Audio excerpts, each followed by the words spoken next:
أعوذ بالله من الشيطان الرجيم. بسم الله الرحمن الرحيم.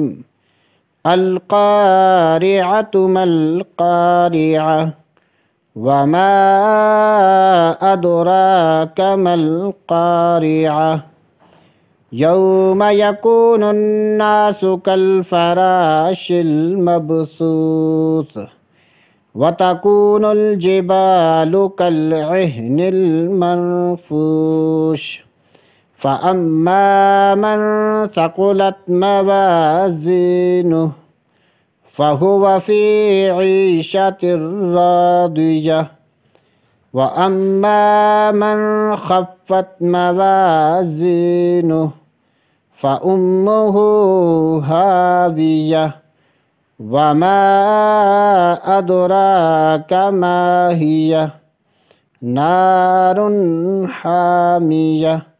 صدق الله العظيم.